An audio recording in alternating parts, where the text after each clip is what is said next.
Hey everybody, I'm Zach. And I'm Jesse. You're watching Tesla Time News. Episode 354. On Now You Know.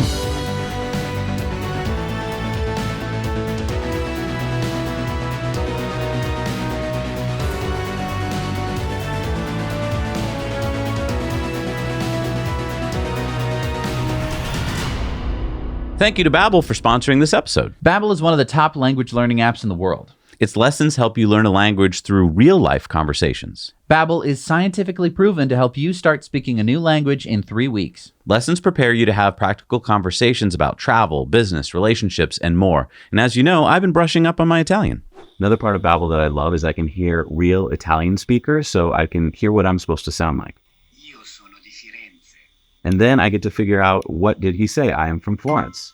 Correct. So it's not just listening. È di Milano. He is from Milan. Sono di Palermo. And so I can compare how I pronounce things compared to a real Italian speaker. I am from Palermo, and it's timing me too.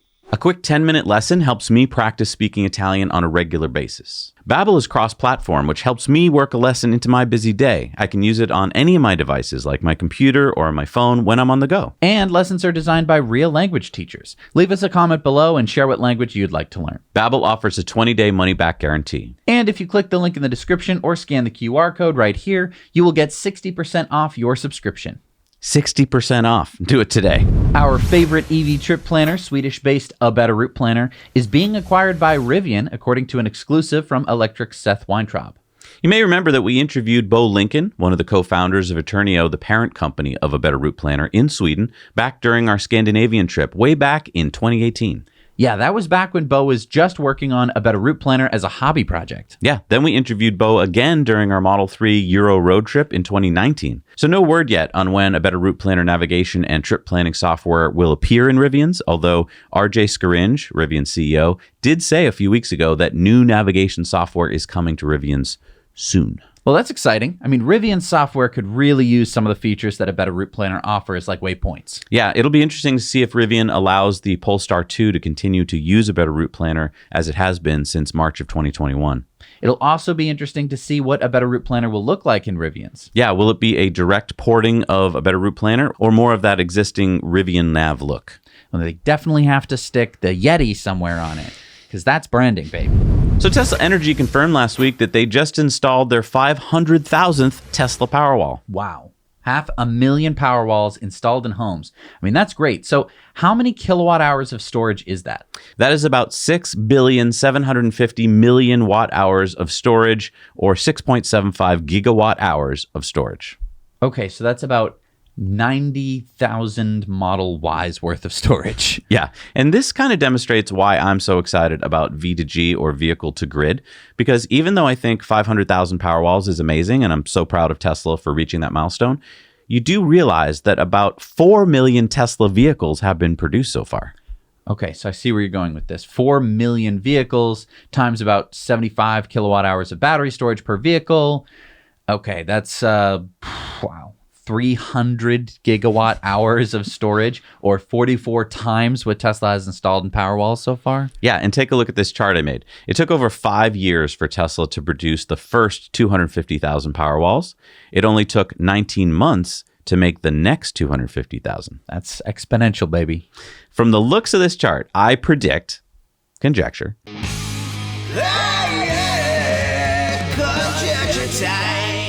I predict Tesla will hit 1 million Powerwalls installed by the summer of 2024. Comment below if you think he's right or if he's off his rocker. And you know what's going to help Tesla get to that 1 millionth Powerwall? Tesla just announced a $500 rebate for each new Powerwall installed by October 31st. Sweet. Do you think Tesla's offering this because they're seeing like some kind of drop in demand? I mean, I thought they were only limited by battery supply constraints. My guess is that with word of the Powerwall 3 coming out soon, Tesla might have seen a slight drop in demand from savvy customers, so this rebate is a way to stir up demand before the Powerwall 3 release. But what do you think? Let us know in the chat below. I mean, it's going to be a battery that's going to sit on your wall. So whether it's the Powerwall 2 or the Powerwall 3... Yeah, but everyone wants the latest, greatest. Is it going to... I mean, $500, $500. True.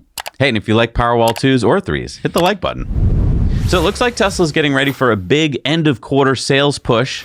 I thought they weren't going to do that anymore. They are now offering extra discounts of up to $8,000 on some inventory, not ones you design in the design studio, but inventory Model S and X vehicles. Yeah, I saw some Model S's as low as $82,790. Yeah, and Tesla is giving away 3 years of free supercharging for buyers who take delivery by the end of this quarter, which is June 30th. And I think this next story might be giving some strong evidence that the Model 3 refresh, Codename Project Highland, may be coming real soon. Tesla just announced another incentive. New inventory Model 3s in both the US and Canada will get 3 months of free supercharging if ordered and delivered by June 30th. I was expecting something more than 3 months of free supercharging. I mean, what's that worth? Like a couple $100 if you supercharge a lot? New inventory Model 3s. So these are already built Model 3s, not the ones that you order through the Tesla Design Studio. So I don't know. This doesn't seem like it's much of an incentive to me. I mean, whether you think it's much of an incentive or not, it does help sell cars, and it may be signaling that many potential Model 3 buyers may be delaying their purchase until, kind of like with the Powerwall, the Model 3 refresh comes out. And the other thing is there's this June 30th deadline, and why June 30th? Well, that's because the new quarter starts July 1st. So to me, this points to the refresh Model 3 coming out in July. Yeah, I don't know about that. I don't know, I guess. Look, I mean, there's been all these leaks and all these questions swirling around about the refresh. I don't know. I just don't know. I don't know. They can't keep hiding it. Okay, but I mean, the Model S refresh, way back in the day, we were hearing leaks like a year before it even happened. True. And so there were a lot of people who were like, I am going to wait to get my Model S. But and see, that's what I think Tesla learned their lesson on. I think they learned you can't have any kind of leak and then wait that long, or else it just completely squashes demand. Right. I mean, I don't think that Model 3 buyers care that much, though. Comment down below if you think you do. We'll see.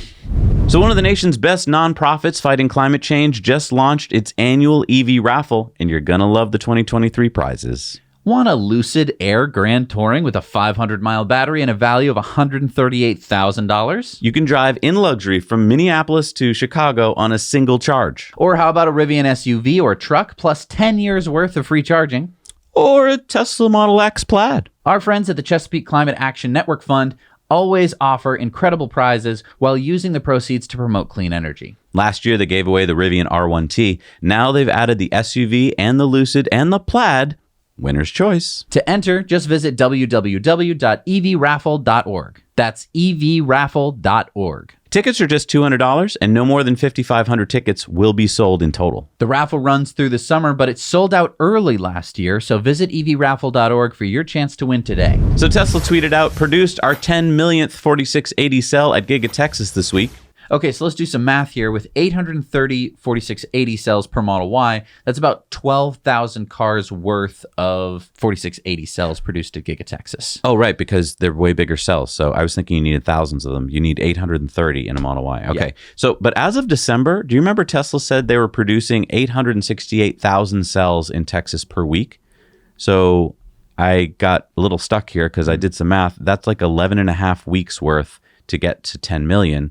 That would be mid-March through mid-June, but something's not right because this would be December through June. So there should be like 20 million cells produced. So, I mean, I think that they probably closed the line for either, maintenance or updating. You have to remember, this is a pilot line. True. Yeah, that's true. They're still learning. They're not still like spooling up major production yet. And remember, just across from Cato Road, they just leased that new advanced manufacturing facility. Right. My guess is that they're working at Cato Road to make the process better. Then they're going to kind of expand it right across the street.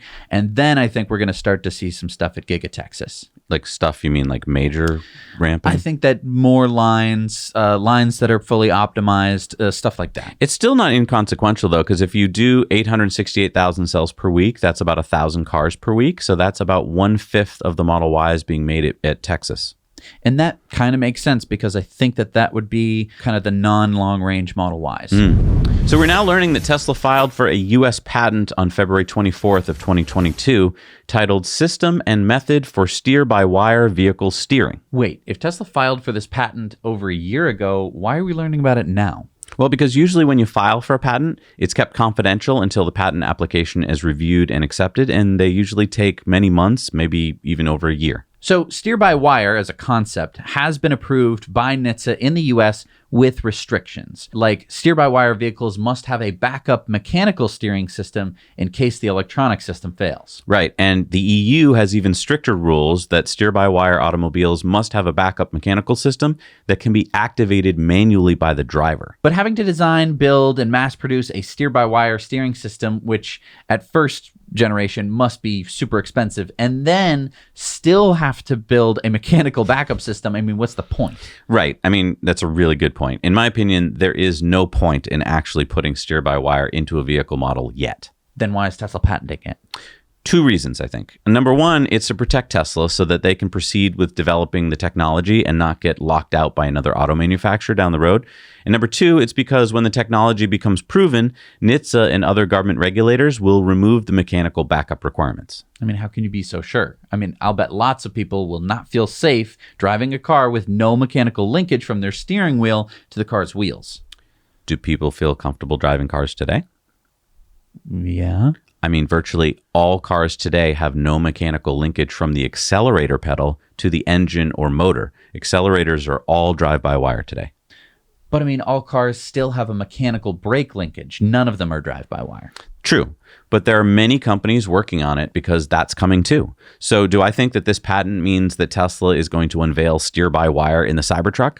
No, but I wouldn't be surprised if it does appear in an upcoming model by the end of this decade. And just getting back to Tesla's patent, here's their abstract, but to boil it down, it looks like they're calling for a steering wheel torque feedback actuator assembly with 2 controllers, a front road wheel steering actuator assembly with 2 zonally isolated motors and controllers, 2 separate power assemblies, 2 separate vehicle communication networks in separate wiring bundle assemblies, and 3 private system communication networks between each node in the steering system. The redundant components are zonally isolated such that common cause of faults do not endanger the system when one or more of the components fail. So you can see here, they're calling for backups of every component in the system, which you could argue is better than mechanical linkages today. Why? I mean, how many accidents are caused by mechanical steering failures? Actually, more than you would think. According to NHTSA, the National Highway Traffic Safety Administration, approximately 2% of the 200,000 auto accidents in the U.S. each year, so that's 4,000 accidents in the U.S. each year, are caused by steering failures, both mechanical and electrical. So it's not like mechanical steering linkages are perfect. I know it may seem scary to rely on computers and software for something as serious as steering a car, but we should remember that mechanical things can break, and this Tesla patent is important. Something that we're going to dive in a bit deeper on today's Patreon Investor Club bonus story. So support us on Patreon, get full access to all of our Investor Club benefits today. All right, well, you want patents? Ford got your patents right here. Hey there, everybody, it's Vinny Bamboozolini, your trusted automotive advisor. You know the problem with these electrical cars? Not enough batteries. Well, I don't know if that's really a problem. I mean, But the problem is, where you gonna put them? Vinny's got it figured out. You put them on the roof.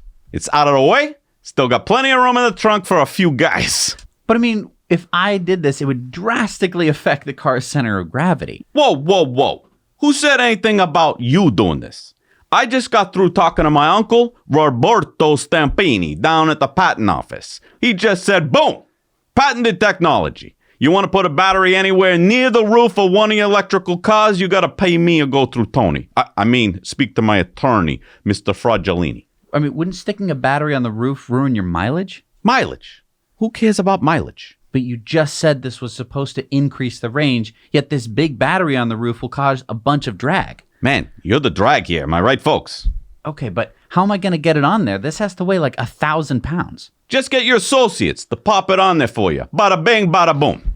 Wait, so Vinny, this is a real patent? Patent number 20,230,173,902. Read it and weep, Mr. Tesla. Checkmate. Ford wins. You were outplayed. Have fun running MySpace or whatever it is you do. Now, if you'll excuse me, there's a customer I've left waiting in my finance office for the past 75 minutes. I gotta sell him a warranty on a used Combustor 9000, which sneakily excludes the head gasket, if you can call chewing gum a head gasket. Okay, thanks, Vinny. See you, folks. Don't forget, we're located on the Auto Mile, the best car dealership in the tri-state area. It smells kind of sleazy in here. What just happened? So Elon made a second trip to France in a month to speak again with French President Emmanuel Macron, who retweeted last Friday, "Let's work together, Hashtag choose France. GigaFrance, anyone? Yeah, that seems like a step towards a French gigafactory. I mean, we know that Tesla is looking for more gigafactory locations, and France does have the 5th highest number of Tesla superchargers after the US, China, Canada, and Germany, with 146 supercharger locations. And Macron did say this prior to Elon's second visit. He said, "We've also invested in a whole sector of electric batteries, and we will therefore try to convince him that France is the best possible place in Europe to set up the next Tesla factory." So we polled our patrons, and we'll see that later on in the show. Because they're usually right. Elon did say that they'll be announcing a new gigafactory location by the end of this year. So tell us what you think below. Is France going to be Tesla's 8th gigafactory location? 8th? Well, I mean, I did Fremont, Nevada, Buffalo, China, Texas, Germany, Mexico. So that would be 8th. I know that Buffalo doesn't make cars, but... Okay, so if we're going to get a Giga France, is it going to be a Giga Paris? Is it going to be a Giga Nice? You know, where in France do we think it's going to be? Put your comments down below. Yeah, because, I mean, Tesla is planning on building 20 million vehicles per year by the end of this decade. Currently, the factories that are built, that puts it at like 7 million vehicles per year if they're at full production, the way I counted it. So they're going to need a lot more gigafactories. Honestly, I think Giga France, probably Giga Italy, probably Giga Spain. Yeah, I mean, I had been thinking that, like, how could you build a car factory in France? But of course, I was forgetting about Peugeot and Citroën and Renault. Like, France does have car industry in it. Giant economy. Yeah, so it's not crazy. I mean, why did they choose China? Why did they choose Germany? And why are they now choosing maybe France? Yeah, and don't forget, Elon was also in Italy right before France, so. But maybe that was just vacation. It could be.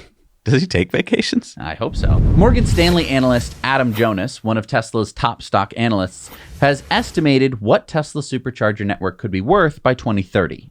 Adam and his team ran a bunch of different scenarios, from reasonable to plausible to dominant to monopoly. We won't bother you with the calculations and the details here, but suffice it to say, Adam came up with a dominant case for the Tesla Supercharger network being valued at $100 billion by 2030. And I think that many people have just woken up to the fact that the Tesla Supercharger network is actually valuable. And this is, of course, ever since Ford and GM announcements over the past couple weeks. I also think that because Elon stated years ago that the Supercharger network was built not as a profit center for Tesla, but as a service for its customers, that many investors just kind of ignored it. The Supercharger network, as we've been saying for years, is a huge deal, and it's very valuable. And in fact, it's one of the biggest factors in accelerating sustainable transportation. So I want to take a closer look at Adam's assumptions and numbers on disruptive investing this week. So please join us. If you haven't heard about that, that's another YouTube channel we have called Disruptive Investing. Really cool. We put a lot of cool episodes, interviews with CEOs, and a lot of cool news. So go check that out. You don't want to miss an episode. So please go subscribe. And it's free. It's just another YouTube channel that you can go check out. It's time for Out in the Wild with your host, Sir Philip Breckenbody. Here, if we look very closely, we see the North American Cybertruck in one of its natural environments. As you can see, it's using its stealthy propulsion system and camouflaged stainless steel body to stay relatively hidden in the forest.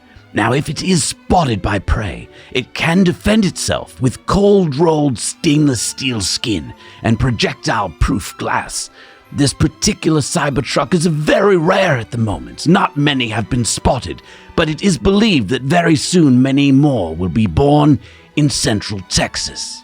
Thank you to the Kilowatts for this footage. So, okay, camouflaged Cybertruck. I think this is hilarious. Look, this is obviously a joke.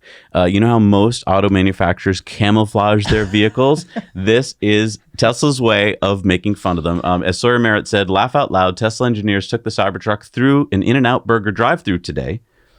Elon Musk said, it's a tradition. Teslanomics says a camouflage Cybertruck is so low-key that it's almost impossible to tell what the next hottest product from Tesla is going to be. Elon said, it's practically invisible. And he said, good thing we use camo, LOL. It looks really good, though. And, I mean, I think that, does this mean, though, that Tesla's going to do wraps for the Cybertruck? I don't know. You're absolutely right. I just saw it, and I thought it was CGI. I just thought it was like a Mid-Journey experiment, you know? But, I mean, a lot of people are like, Tesla's going to do wraps now. They don't need to do wraps. No, that can be third party. This is the simplest car to do wraps on. Yeah. You could do it yourself with, like, craft paper. Yeah.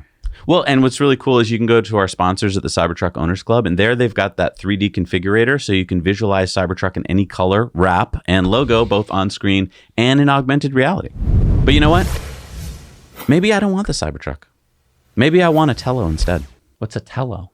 Tello is a new Silicon Valley startup building this, an electric pickup truck that is, get this, 6.5 feet shorter than the Ford F-150 Lightning, weighs less than a Model Y, and yet still seats 5 and has a 60-inch bed. That's half a foot longer than the Rivian R1T bed.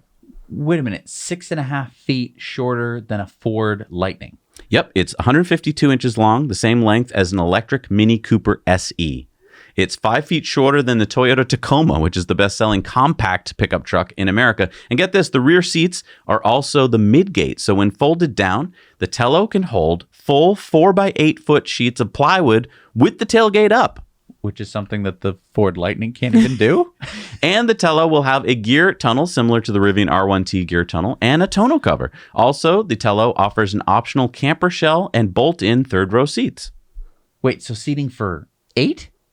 How do they do that? Well, the gear tunnel can be accessed from the top by removing part of the truck bed, and that's where the third row passengers would put their feet. Tello will have vehicle to load, an estimated range of 350 miles with its 106 kilowatt hour battery, with 320 kilowatt peak charging speeds and dual motors for 500 horsepower and 0 to 60 in 4 seconds. Okay, but don't tell me it's so small it must have like a top speed of 45 miles an hour. Nope. Right? Top speed is 125 miles an hour. I guess it can't have a 0 to 60 time if it can't reach 60 miles an hour. Okay, so price? Tello is targeting $50,000 before incentives because it should qualify for the $7,500 federal tax credit. Okay, and the timeline? Tello says they want a running prototype by the end of the summer, testing next year with the first 500 hand-built by the end of 2025, and 10,000 contract manufactured in 2026. You can now pre-order one for $152. That's because it's 152 inches long. Yeah, I mean, it's very cool. I like the concept. I don't think they're going to be able to do it. What, all these amazing features in 2 years? It's not 3 years? It's not even the amazing features. It's really, really, really, really, really, really, really hard to make an EV. Yes, it's really, really hard. Yeah, and to mass produce it at $50,000. I mean, good luck to them. We're going to reach out to them and talk to them about it. I want to try it. I mean, look, yes. I love the concept of it. It's everything that I want in a pickup truck in the size of something. The size of a Mini Cooper. Yeah. Wow. Look, the thing that I like about the Ford Lightning is the bed. Mm-hmm. This bed's bigger. Well, bigger in the sense that you can use the midgate. Absolutely. Yeah. And I mean, I don't need that much truck. This would work for me. Yeah. No, tell us what you think down below. First of all, do you like it? And secondly, do you really think they can come out with it at that price on that timeline? I'm a little skeptical. Are you thinking about getting an e-bike? Well, then you're in luck because Jesse and I have ridden dozens and dozens of them over the past few years. We've been following the trends, and I've got to tell you, I've been seeing more and more people on fat tire e-bikes for good reason. They rock. Yeah, we just reviewed the Aventon Adventure 2, and if you watch our review over on our sister channel, Now Let's Review, you can find out whether we think this may be the best fat tire e-bike under $2,000. You and I have been going on a lot of e-bike rides lately, both on rail trails and off-road. Yeah, we just went for a bit of off-roading by the Nashua River a couple weeks ago on the Aventon, and it was fun. I really like the styling of the Aventon's frame, like how they designed the battery into the frame so that it's not obvious that it's an e-bike. I like the front suspension. I like the hydraulic brakes. I like the fenders. I love the torque sensing. That's when you pedal, the motor controller sees how hard you're pedaling and matches your power to feel like it's you doing the work. It's not just an on and off switch. We'd love it if you checked out our Now Let's Review channel for reviews of e-bikes, e-scooters, e-mopeds, e-motorcycles, EV chargers, composters, and more. So remember in January when Akio Toyoda, the 66-year-old grandson of Toyota's founder, stepped down as CEO? Yeah, it seemed like a good sign that Koji Sato was moved up to CEO because Akio Toyoda was so anti-EV. Well, Toyota just placed second in the Le Mans 24-hour race on June 11th behind Ferrari. That's Toyota's Gazoo racing team with their GR010 hybrid V6 and 200 kilowatt electric motor powered race car. Correct. Well, a few days later, Akio Toyoda, who is now Toyota's chairman, announced that Toyota GR is working on a fully electric GR sports car. And he said, quote, "I actually had the opportunity to test drive a BEV GR we are working on recently." Wait, what? I actually had the opportunity to test drive it? Of course you did. You're the chairman of Toyota. And get this, Akio went on to say, The biggest difference to other BEVs we are developing is that when you are in the GR BEV, you can actually hear the engine noises, even if you can't smell gasoline. actually hear the engine noises even if you can't smell gasoline. Hear the noises? Yeah, they're going to have an engine noisemaker. And didn't I hear that some of Toyota's shareholders aren't happy with Akio Toyota? Yes, according to the Wall Street Journal, shareholders, including the New York City Comptroller's Office, the California Public Employees Retirement System, and several European asset managers, said they have voted or plan to vote to oust several Toyota directors, including Akio Toyoda, from their board seats at the meeting last Wednesday. Brad Lander, the NYC comptroller, explained his vote, saying Toyota is failing to lean like its peers into a timely transition to an electric fleet. We want to be persuaded that there is a transition underway and that they'll take meaningful steps towards an all-EV commitment. So did he get ousted? No, he had enough votes to stay on the board, but I'm pretty sure it rattled him. And so he announced a bunch of new EV items, including a timeline for Toyota's next-gen EV batteries. Toyota now says they want to have 2 battery types by 2027, a performance battery pack and a popularized version. By 2027. Yes, but by 2028, Toyota wants to have a 600 to 700 mile range battery following a technological breakthrough. Great. We're going to talk about this more in Patreon bonus because Can't it's awfully funny. So a technological breakthrough in 2028. But hang on, they did show their next EV, the Toyota Crown EV. Okay. I think East Peterson Trulio, Clean Vehicles campaigner with Public Citizens Climate Team, summed that up well. 2 decades ago, Toyota's hybrids were cutting-edge technology, but Toyota failed to capitalize on its electric head start. Instead, Toyota lobbied governments to ignore the perils of climate change and fought adoption of EVs. Now, shareholders are demanding more transparency from the company. Automakers without a robust EV strategy are automakers in trouble. Until Toyota stops fighting the electric future and commits to a 100% zero-emission vehicle lineup, shareholders should remain skeptical and continue to push for accountability. If I'm being honest, I don't think that the shareholders should remain at all. I think they should find other companies to invest in. That's a good point. So you may remember a few weeks ago, we talked about Aehra. Bless you. No, the car company Aehra. We saw the SUV renderings before, but now they just unveiled pictures of their future, the sedan. Is what it's called. The sedan. Okay. I mean, it looks pretty cool with the doors open, but it looks a little big boned, shall I say? Yeah, it looks a bit like a flattened salmon. All right. So what are the stats again? So 500 miles of range, 120 kilowatt hour battery, right. Yeah. 3 motors with almost 800 horsepower, expected delivery 2026. Okay. Well, if anyone likes the design, let us know what you like about it down in the comments. Yeah, I mean, again, I'm sure it's appealing to some people. And if it can sell more EVs, Aehras or not, I'm all on board. Again, going back to our story about Tello, it's easy to say, hard to do. Yeah. Well, if you thought the last one looked outlandish, check out this by Mercedes. What the hell is that? That is the Vision 111. It's a concept. Oh, really? But it's not expected to reach production. Really? Just like the mythical 1970s C111, which was also shown off beside it and also never made it anywhere close to production. Apparently, the Vision 111 has axial flux motors and a truly exciting battery technology that Mercedes will share with the world, but just not yet. Wow. Perfect. You like this? I feel like it's really stupid. Oh, it is stupid. It's just really smart branding, which is stupid. I don't get it. Wouldn't it be better if they actually made this, even just like a limited number? No, because this way, Mercedes gets to add to their heritage, basically their lore, which you and I don't care about, but it's just like the C111, which you've never heard of or care about, that they were showing off with it. It's just so good that they kept it for themselves, or it was so ahead of its time. I really don't get it. You think this is good? This is a cheap way to make the Mercedes brand appear strong. You claim that it has a bunch of bullshit that doesn't actually work, like axial flux motors and stuff like that, which will be the future technology. And we have all these battery breakthroughs that we have, but we're not going to share with you right now, even though that would help us. We're not going to tell you about it right now because they don't have it. But this is all to make it seem like Mercedes headquarters has advanced alien technology, when in fact, this is a papier-mâché project for somebody's nephew. But because nobody ever gets to drive it, it allows your imagination to run wild. And now you are working for Mercedes in your own mind.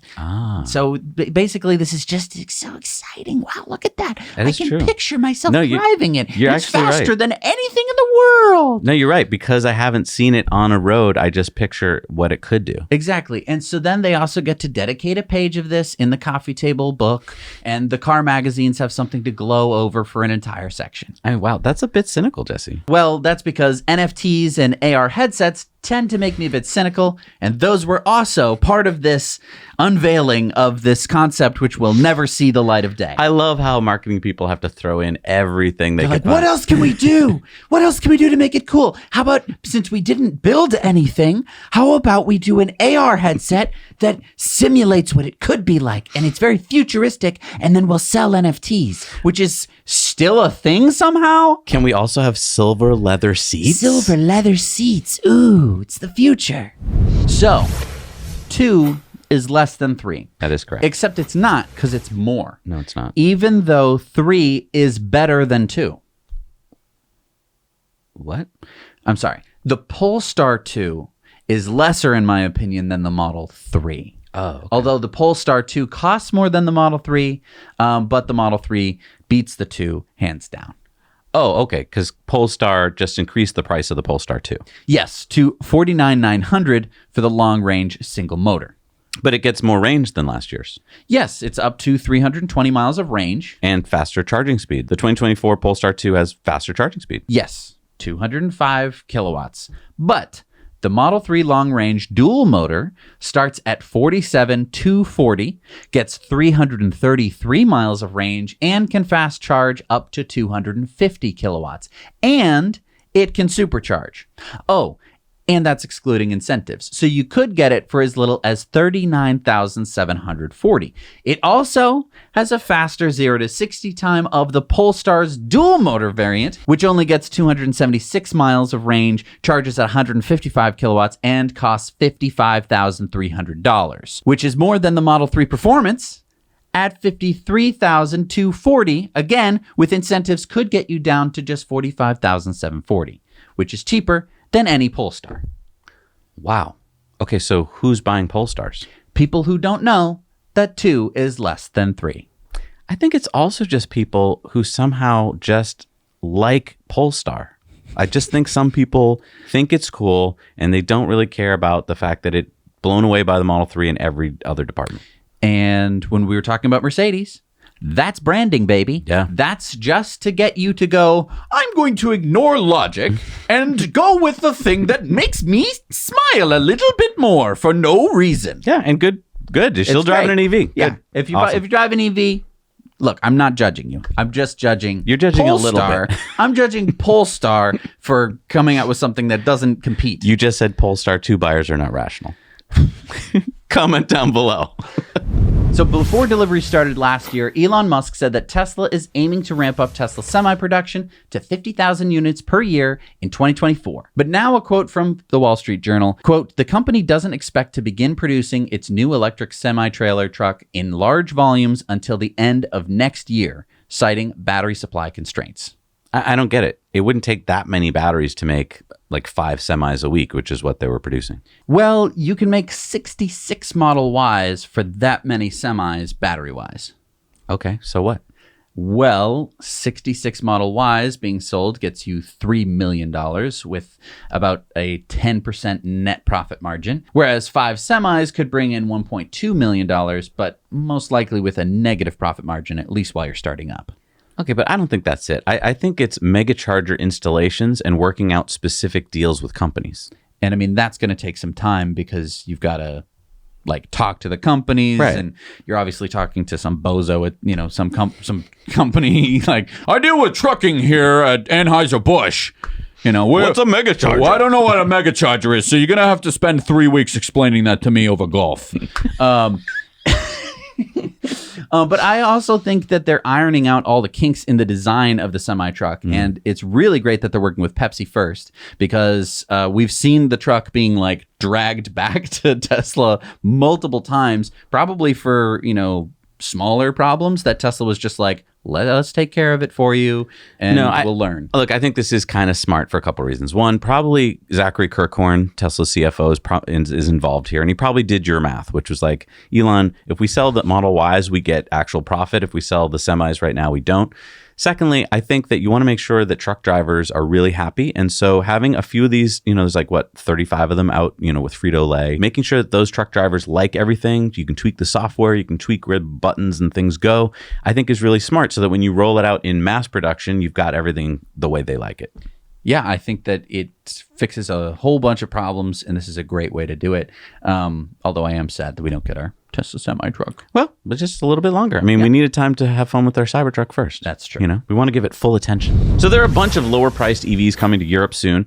Early next year, Citroën, one of the Stellantis brands, plans to release the EC3 city car. It's a 5-seater with about 320 kilometers or 186 miles of range and a starting price of $27,000, which is 25,000 euros. So this isn't a performance car. I mean, it's only got a 42 kilowatt motor and a 0 to 60 of 6.8 seconds, but it fills a needed slot in affordable urban transportation that's small and easy to get around city. Now, Renault is planning to release the all-electric Renault 5 hatchback in the second half of next year with a starting price that could be as low as £20,000. We still don't know much about it yet, since Renault hasn't shown us anything more than the concept, but Renault does expect to get a range of about 250 miles. Now, we're not holding our breath on that one. We'll have to keep our fingers crossed. Renault's sub-brand Dacia will be introducing the all-electric Dacia Spring next year.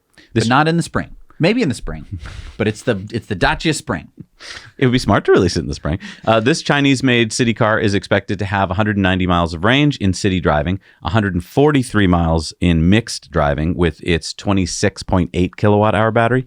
I know, sub 200 miles does not excite me either, especially since that's WLTP range, so it's probably like 10 or 20% lower than that in the real world. But the price is right. It could come in as UK's cheapest EV at 19,800 euros. So the Spring won't have much spring either, with only a 33 kilowatt motor or 44 horsepower, and the top speed will be limited to 62 miles an hour. So it's a city car. I don't know about that. I would buy a used Leaf, but anyway. VW is planning to release the ID2 All, which should have a range of 200 miles and a starting price around $27,000 or 25,000 euros. Now, when first announced, VW said it was going to start deliveries later this year, but now we're hearing that it's been pushed to 2025.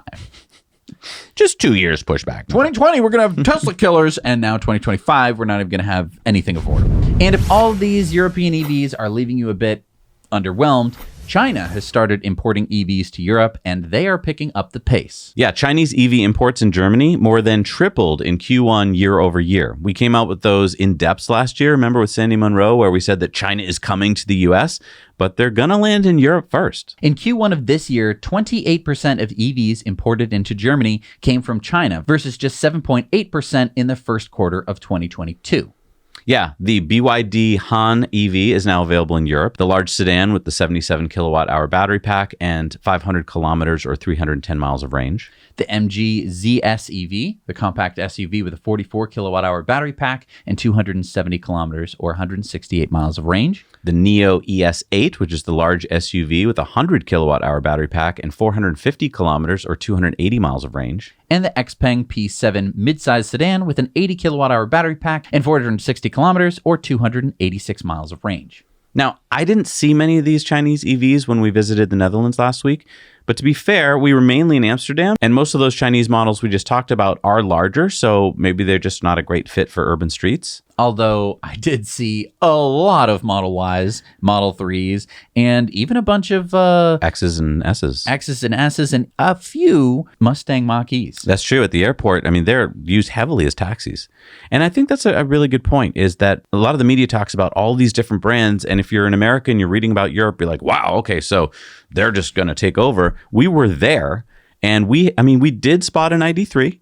We did spot a Polestar. We did spot like one of each of the other ones, but that was over a week. Whereas I would say every 60 seconds, we saw a Tesla.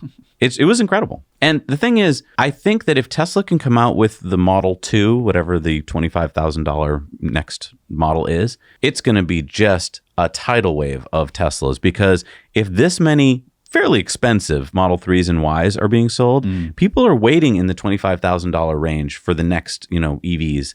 And they don't want EVs that have sub 200 miles of range. They don't want EVs that are limited to 62 miles an hour. They don't want these kind of crappy compliance cars. They want really cool cars. Yeah. So, the Model 2 could be that. I don't know how long we're going to have to wait. Hey, if you want to share some of the stories you've seen on today's Tesla Time News, but you don't want to share the entire episode, head on over to another channel we have. It's called the Now You Know Clips channel, where we chop these into little bite-sized clips for you. All right, it's time for Into the Future, sponsored by Henson Shaving. And thank you to Henson. Shaved off my 2-week-old beard this you were morning. looking a little like me. Yeah. And I was able to shave it off in just about the same amount of time. The greatest part really is the way that they get the hair out of the razor, because a lot of razors are like, we get a good shave and stuff like that, which isn't true. But then you've got these big channels, which even my long 2-week-old beard hair was able to just wash straight out of. So nice. I really like my Henson shaver. I really like it. You can get yours and get 100 free blades if you use our code NowYouKnow at checkout. So check out this tweet from Yomir Rivera. He said, hey, Baglino. He's talking about Drew Baglino, Tesla's VP of Engineering. The amount of Powerwalls installed in Puerto Rico is huge. Any plans to test VPP here, virtual power plant? The recent heat wave caused many outages after the grid couldn't keep up with the demand. A perfect scenario for VPP development and testing. So did Drew respond? Yes, he did. He said, absolutely. We have over 350 megawatts of Powerwalls in Puerto Rico that could help the grid shortage in Puerto Rico overnight. We're working with Luma Energy PR to activate a VPP for all Powerwall customers this summer. Stay tuned for more. Wow, that's exciting. So last year, Tesla said that they had 44,000 homes in Puerto Rico powered by Powerwalls. Yeah, Tesla focused on getting Powerwalls to Puerto Rico, remember, after the 2017 Hurricane Maria really damaged Puerto Rico's electrical system. So 350 megawatts of Powerwalls, that could imply 70,000 Powerwalls. So I divided 350 megawatts by the Powerwall's nominal output of 5 kilowatts. Yeah, and that fits with Tesla's 44,000 households, since some houses probably have more than one Powerwall. Oh, right. Although that's still a small fraction of the 1.2 million households on Puerto Rico. Yeah, but that's still 3.7% of the households as of last year. It may be higher this year. And keep in mind that one Powerwall, which stores 13.5 kilowatt hours of energy, can help keep the lights on for many neighboring homes. It's not just like a 1-to-1 ratio. We also got this tweet and response from Tesla Electric in Texas. RG said, Drew Baglino, when is VPP in Texas for folks signed up with the Tesla Electric? Andrew responded, coming to Texas Tesla Electric customers soon. We are testing the initial set of VPP services with ERCOT this month and target paying out the first VPP credits to Powerwall customers in Tesla Electric next month. So to me, this is a lot like EVs with butts in seats. Once you experience a Powerwall and their cost savings, their blackout protection for your home, and how they can protect your whole neighborhood from brownouts and blackouts, you get excited and you want them and you can't go back. It's really true. But I think you're right. For so many people who don't know what the heck we're talking about, it's like, I don't know why I need this box. It's a lot harder for Powerwalls because they're not out driving around looking sexy. Right. They're a box in someone's basement. Right. And then you can look at it and you can be like, well, I guess that's just a box. You're not like, whoa, and how many batteries you got in there? Because nobody knows what that means. Exactly. All right, it's time for Going Green. This This next story is a bit complicated and a bit political, but I think that you all can handle nuanced points and you aren't going to jump down our throat if we report on what's going on in Washington. Yeah, I'll just start by saying, I think you guys know by now, Jesse and I are not carrying some political agenda other than we would like to see the planet and all the people on it be as healthy and happy as possible. We believe transitioning to clean transportation and clean energy is a step in the right direction. Conversely, we believe continuing to burn fossil fuels any longer than we have to isn't helping the planet or any of us. So what are we talking about here? Well, President Biden just vetoed an effort led by congressional Republicans to roll back the first update to the heavy truck pollution standards in 22 years. What we're talking about is the EPA has come up with new rules regarding tailpipe emissions for heavy trucks that will go into effect in 2027.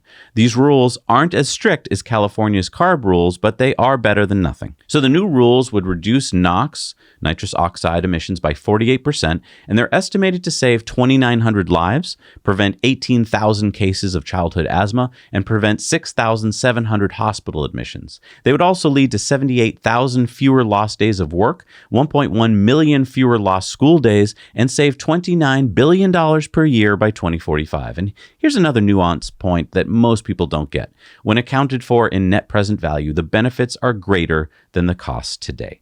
Okay, so why are Republicans against it? Well, for one thing, it's a freebie.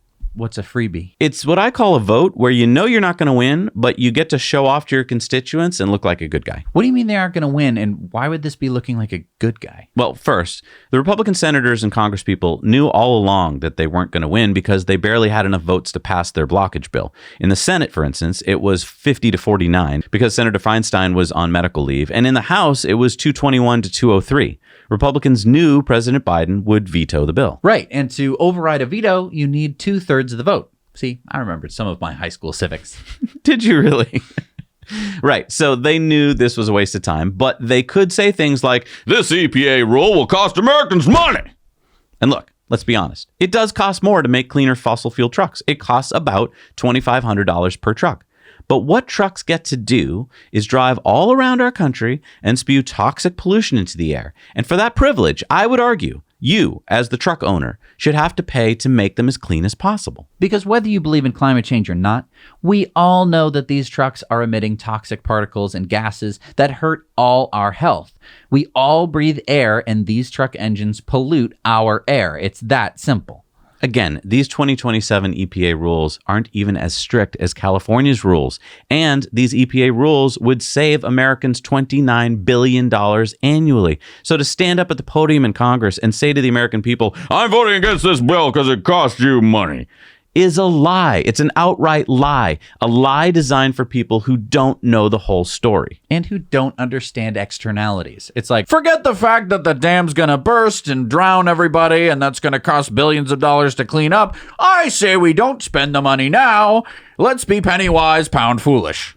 And hopefully we gave you a better overview of what the whole story is, but I urge you to read James Dow's article in Electrek for more details. And to your point, I want to highlight that environmental groups like the Environmental Defense Fund says the EPA's common sense protections will minimize health harms and save lives all across the country. And the Union of Concerned Scientists said it's deeply disappointing that Congress used this flawed process to try and undo important public health protections. Look, these politicians that lied to you, they did it because they're either hoping to get votes from people that are in their own little political bubbles and don't think for themselves, or because they're in the pockets of fossil fuel lobbyists. I urge you to vote against politicians that lie to you and treat you like children, because it's votes like these that expose politicians who actually care more about what's good for them instead of what's good for you. All right, it's time for Sunspots.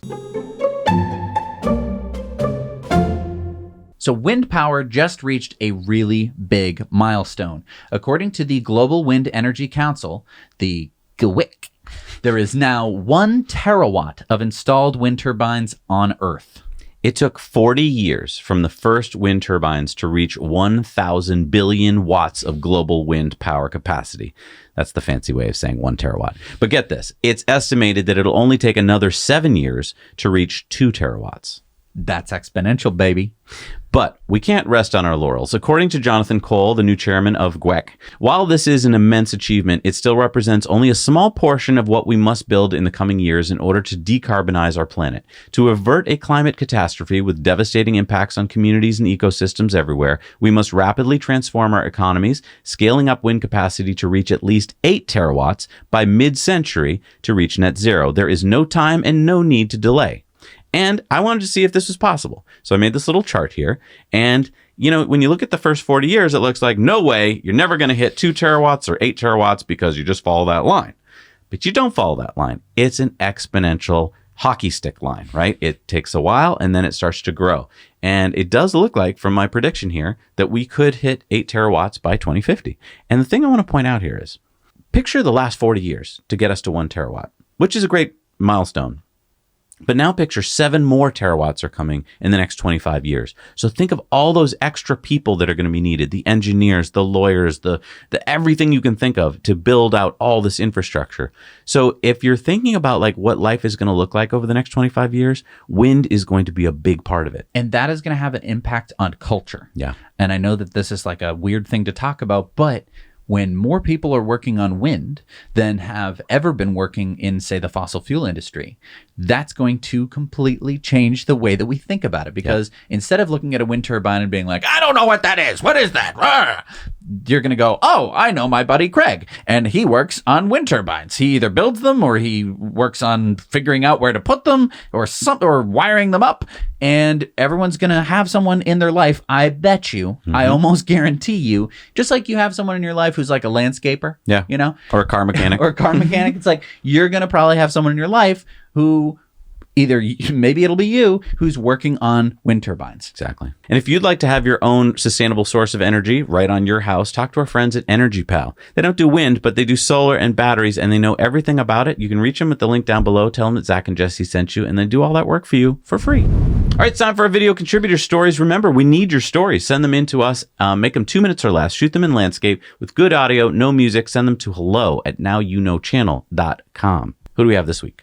Alex's father made this cool kayak trailer for his Model Y, so he sent us this story about him testing it out for the first time. I am going to attempt to tow with my Model Y for the first time ever. So let's see if it works. We're going to go kayaking. So my dad built a trailer specifically to tow behind my Model Y. And we're going to go kayaking with it today. So wish me luck. So I have the trailer hitch, which we got here. And then theoretically behind this plastic door, there is a place for me to put it. Well, that was probably the fastest install of anything I've ever done. Took me about 30 seconds to pull off that cap, and another 30 seconds to put this on. So let's go kayaking. First time officially towing. Got the trailer, got it hooked up, have the right connector this time. Being safe, life vests, paddles, all that kind of good stuff. Let's do this. Here we are, Robinson Preserve in Bradenton, Florida, trying out for the first time our new sport utility trailer. It's our own design, and we bought a aluminum boat trailer and have modified it some. It's still going to get a fiberglass floor and fiberglass tool panels on it. Place to keep your kayak paddles and life jackets and such. But we've designed it to hold almost any number of kayaks. When the project's completed, the boxes will be here. There'll be room to mount a kayak on each outside, plus multiple bicycles, boats, and so forth inside. We put 50 inches between the side rails so that there's room to put a golf cart in, and the floor will be long enough to put 2 ATVs end to end. So we think we've got a pretty good design here. We'll get this first one finished up and see if it's something that's worth making more of. That is so cool. I'm sure welding was involved. I love welding. So good for you guys. That looked really awesome. And I hope you inspire other people to do the same thing. You can buy, used trailers really cheap. And then you can just do what they did, which is like modify them for your needs. Yeah. Good welding machines, by the way, have never been cheaper. Yeah. Lots of good ones. I've learned how to weld. So if I can learn how to weld, I think maybe you can learn how to weld. All right, it's time for our Patreon bonus stories. We got a lot of cool stories today for you. Also, go over to Disruptive Investing Investing, where we've got stories, and our Investor Club bonus stories. So head over to Patreon, support us for as little as $1 a month. Get all of our Patreon bonus stories and more if you want. We'll see you there.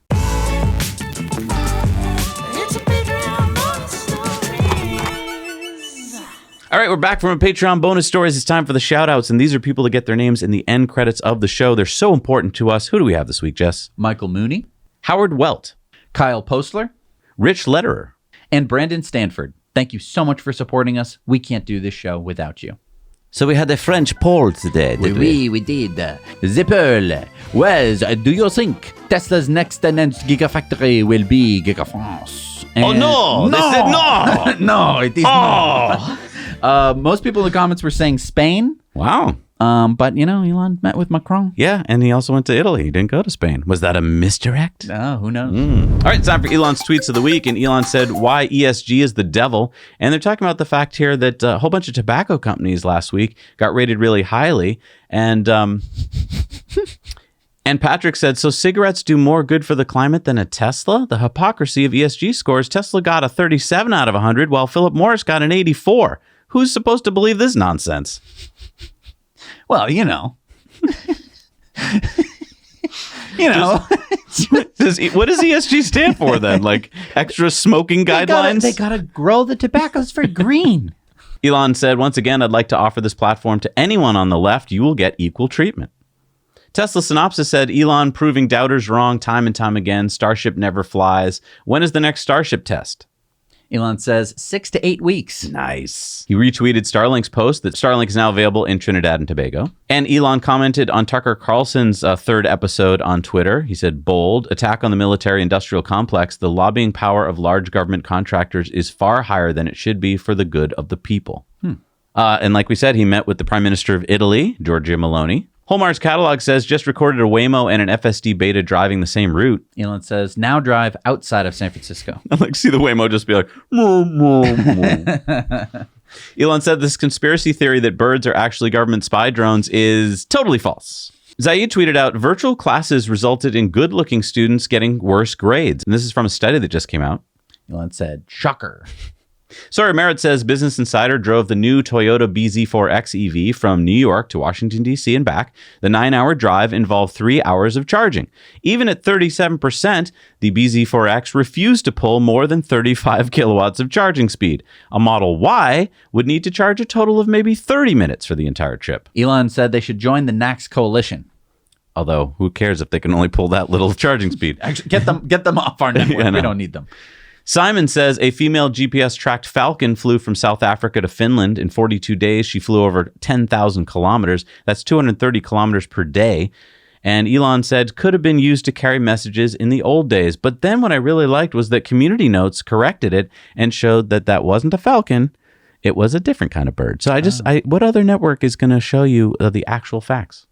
World of Statistics says antidepressant users per 1,000 people.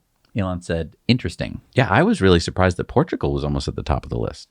May Musk, Elon's mom, had tweeted out a while ago that my grandfather, John Elon Haldeman, born in Minnesota, Elon, not a perfume.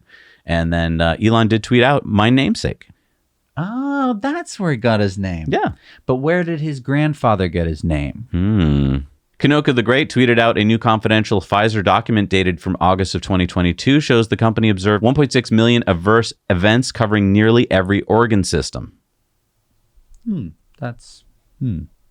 Doge Designer said Twitter is the 5th most visited website in the world, but Community Notes corrected it. As of June 2023, Twitter is actually the 4th most visited website in the world. Instagram is the 5th. What's the 3rd and the 1st? Community Notes? Come on!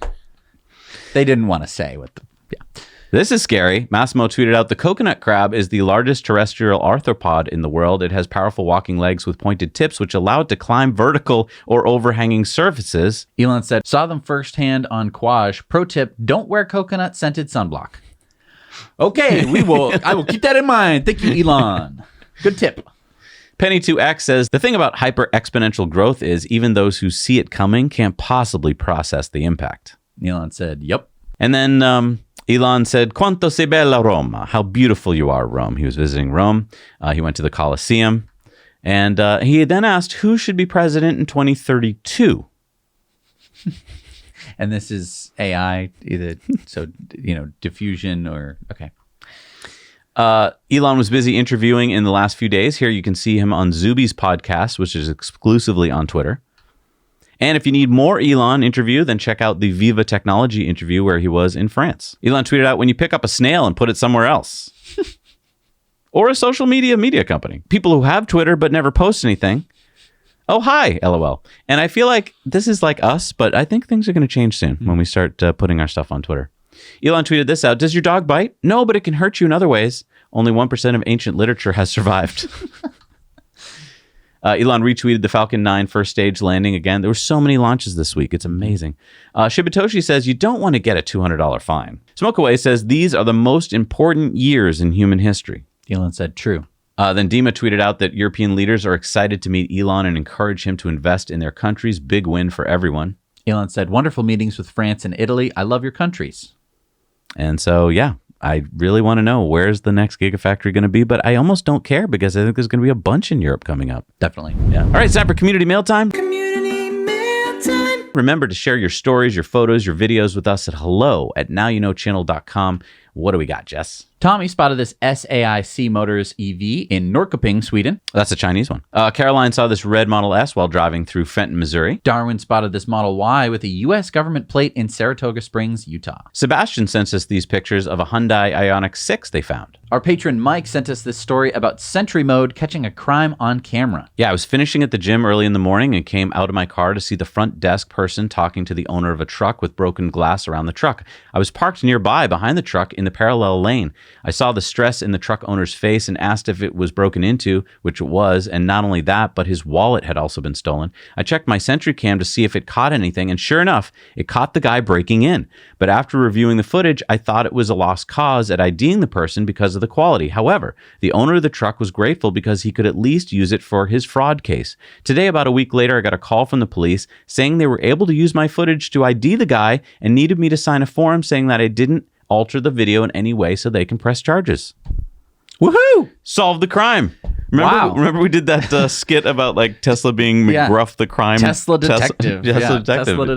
For the win. Kathy spotted this Ford F-150 Lightning in Fremont, California. Lenny from Queens, New York saw this Rivian Amazon delivery van driving around Rico Park. Christopher spotted this Porsche Taycan with a surfboard driving around Santa Monica, California. Mark came across this new Rivian DC fast chargers being installed in Sedona, Arizona.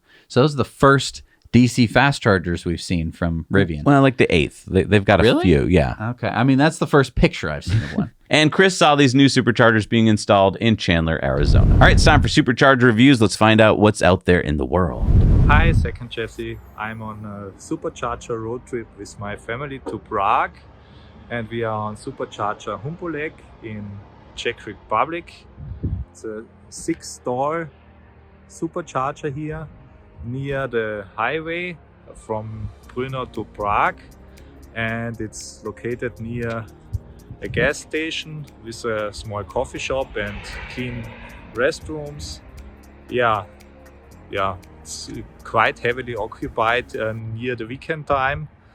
About 50% of the stalls are blocked. So in total, I would give it a 6 out of 10. Now you know. Holger from Austria again. I'm here in Villach Ost Supercharger. This supercharger has 6 stalls, V3. It's very convenient, only like 500 meters from the exit to the next highway. There's not pretty much here, only like this stack automat. So I give this 5 out of 10. Now you know. Hey, what's up, Zach and Jesse and all the TTN crew? We are in Warsaw, North Carolina right now, and here's Ginger, my 2018 Model 3 charging. We're heading from Manassas, Virginia down to Oak Island, North Carolina beach area. So we are charging up this morning here. We're all alone. 250 kilowatts, so she charged up really quick. There's plenty of choices here in this little town. McDonald's, there's a hotel over there, there's a Starbucks, there's a Waffle House. There's a Wendy's, there's a Taco Bell, and whatever Smithfield's chicken is closed right now for the morning, but it looks popular. It's got a big parking lot. And the chargers are just off the highway behind this Smithfield place, so it's easy to miss it at first. So of course, no big sign or anything, but here they are. And so the only thing I'd say about this town is there's no sidewalks and no crosswalks to get to the restaurants and whatnot. So just take that and keep that in mind. Anyway, I would give this a 6 out of 10. Charge up really quick. Good number of choices, but a little bit pedestrian unfriendly. Thanks for what you guys do, and we'll talk to you soon. Now you know. Hey, Zach and Jesse, Dave Spector here, and I'm at the 12 stall in Durham, North Carolina, right on the Durham-Chapel Hill border. It's a 250 watt station, and there's plenty to eat around here, plenty of restaurants behind me, all different types of stuff to choose from, and there's basically a mall right across the street. So very fast charging, a lot of good amenities. I'll give this Supercharger 8 out of 10. Now you know. Thank you so much for doing Supercharger reviews. If you want to check those out, you can go to our website, nowyouknowchannel.com. Pretty much the only thing we've got on the website. So Of worth, yeah. Of any worth. So go check that out. I think you should take a sip of water because we got a lot of Superchargers coming up. Okay. All right. Actually, I'm going to have coffee. Good plan. All right. Number 23 in Finland is the 12 stall in Espoo, Finland. Number 34 in Oregon is the 12 stall in Salem, Mission Street, Southeast Oregon. Number 43 in Georgia is the 12 stall in Sewanee, Georgia. The 6 stall in Wuxi, China. Number 72 in Italy is the 8 stall in Revereto, Italy. The 7 stall in Holzkirchen, Germany. The 4 stall in Hashimoto, Japan. Number 139 in South Korea is the 6 stall in Jinju. Number 30 in Connecticut is the 8 stall in Vernon, Connecticut. The 8 stall in Baltimore, Maryland. The 12 stall in Pattaya, Thailand. Number 73 in Japan is the 6 stall in Hitachinaka, Japan. Number 146 in France is the 12 stall in Albi, France. The 3 stall in Shenyang, China. Number 48 in Maryland is the 8 stall at McHenry, Maryland. The 35 stall in Houston, Yale Street, Texas. Number 31 in Austria is the 8 stall at St. Vith an der Glen, Austria. Number 360 in California is the 8 stall in Burnie, California. Number 6 in Thailand is the 8 stall at Samut Prakarn, Thailand. The 6 stall in Sun Tzu, China. The 8 stall in Dallas at Mountain Creek Parkway, Texas. Number 135 in Florida is the 12 stall in Cocoa, Florida.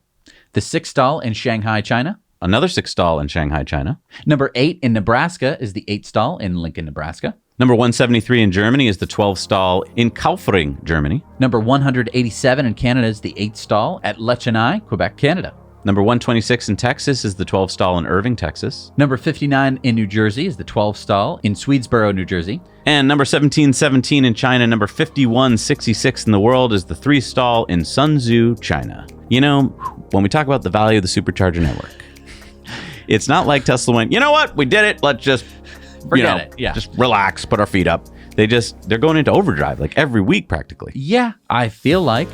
There's 6 in Thailand. I mean, we do this every week, right? We do this every week, and there's always a bunch.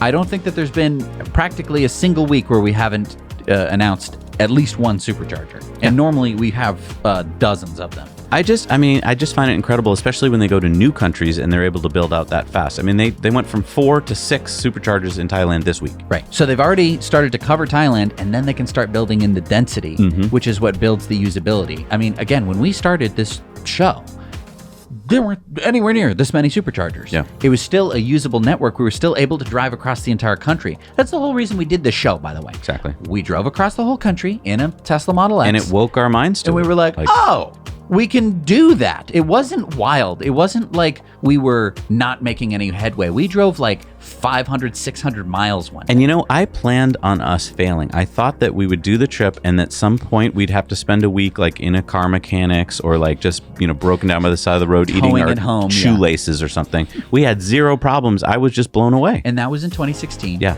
And that's why we started the show, because we actually saw it. And look, the thing is, this week over on Disruptive Investing, we talk about this whole big thing that people are waking up to, which is that, wow, the Supercharger has value. And I got to tell you, I did a little bit of research and work, and I think it's worth even more. So go check that out. Thank you so much for joining us this week. We'll see you next week. Now you know.